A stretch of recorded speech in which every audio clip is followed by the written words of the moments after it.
Hi St Augustine's. I know that lots of staff have been getting in touch with you and talking to you a lot about how you're coping with the lockdown. I know some of you doing really well, keeping up with all your work and your schoolwork. Some of you finding it a lot more difficult, and we would all like to say is totally natural and normal.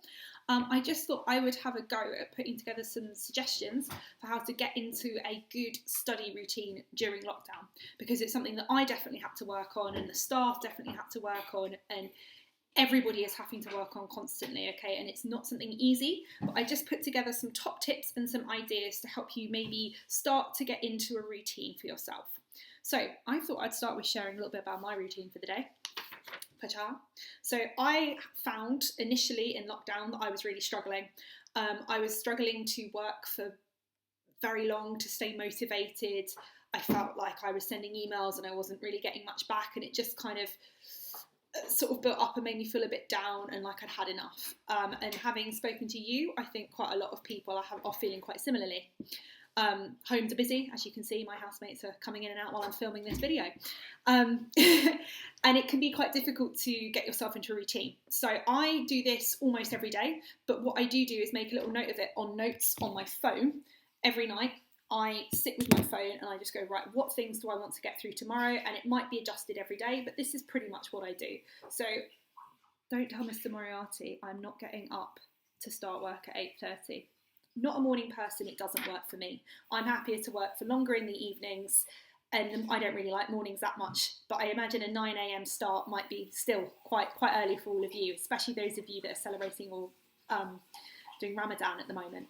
So I get up around between 8:30 and 9, and I use that first hour to get ready, to eat my breakfast, and to have my all-important morning coffee, okay?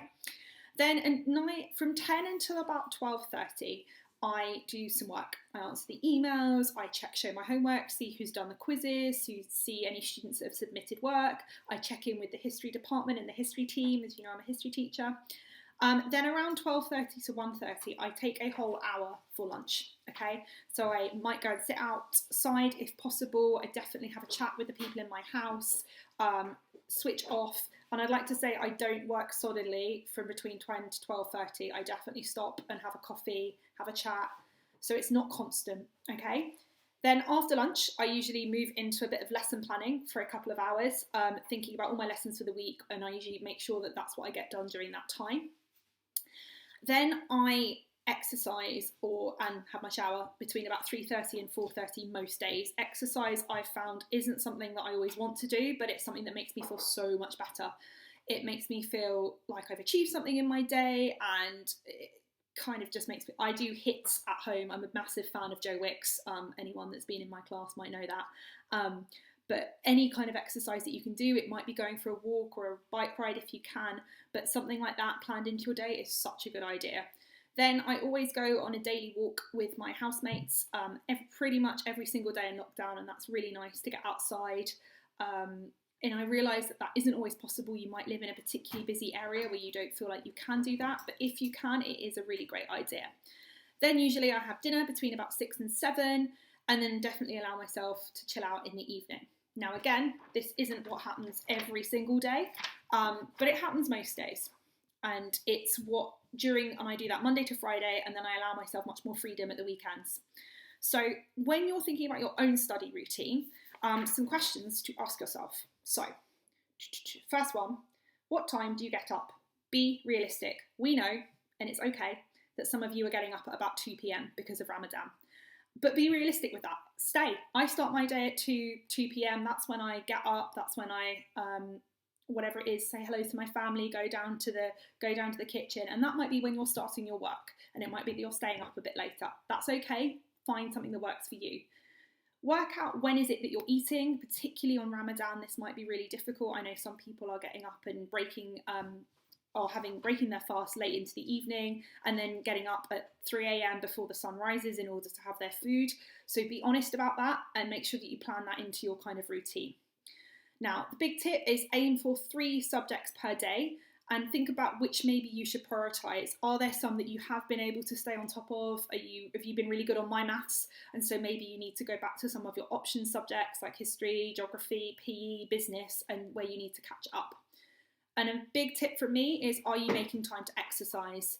Getting those endorphins going, looking after yourself, taking time to get outside is so important, and it won't happen if you don't make time for it in your day, okay? So what could you do?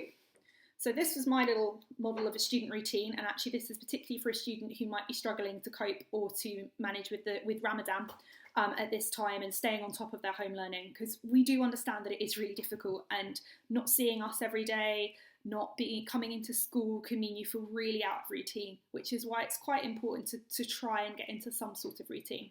So I made this in consultation with some members of my form who said they get up very early for breakfast and then they go back to bed to sleep, and that's absolutely fine.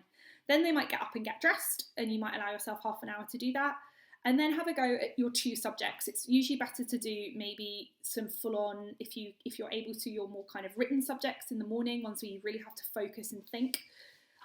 In the first slot, I say morning, it's probably afternoon for you. Then you might want to have a break, maybe do your exercise then, or you might want to put the exercise later, it's up to you. Then have a go at subject 3, your 3rd subject, and that might be potentially something where you can be more artistic, more creative if possible, something where maybe it's PE and you can go and do something outside. Then obviously make time to when you're eating, whenever that might be, and always make time to chill out as well. And it might be that because you're having your dinner very late and then going straight to bed, you might have your chill out time before dinner. But just sort of think about everything that you've got going on in your day, and there definitely is time to make time for your subjects, okay? Now, some top tips that I put together with the help of some of the teachers for the lockdown and for managing your time a bit. Now, big thing, something is better than nothing. If you feel like you're really struggling, just doing half an hour of 3 different subjects each day is better than nothing, okay? Little and doing it regularly will mean that you start to get back on top of your subjects. If you've recently had a phone call from the year team and they've said, oh, what's happening? Do you need to catch up? It might not be that you're going to be able to do all your maths homework or all your science all in one go. Just little and often and catching up, okay? Big thing that I say to myself, a bad day is okay, but try and avoid having a bad week, okay? So if you have a bad day, that happens, that's fine. You watched too much Netflix, you fell asleep, you were struggling that day, that's absolutely fine, but try and make sure that you get up the next day and get back on with your routine, okay? And the final top tip is a massive one from us teachers: communicate. If you can. We are here on emails, we are picking up the phones in schools during school hours. You can email your head of year, your director of learning, your head of year. You can email your pastoral coordinator as well. You could email your teachers, the heads of department, anybody is there, and we are all really willing and listening, and we want to help you. Okay, so if you're struggling, please send us an email or ask your parents to get in touch with the school, or communicate is a really big top tip, okay? So I hope that maybe that's given you some ideas in order to get your own little routine going while you're in lockdown. And good luck, everybody. You're doing really, really well. We know that it's not easy. Take care. Bye.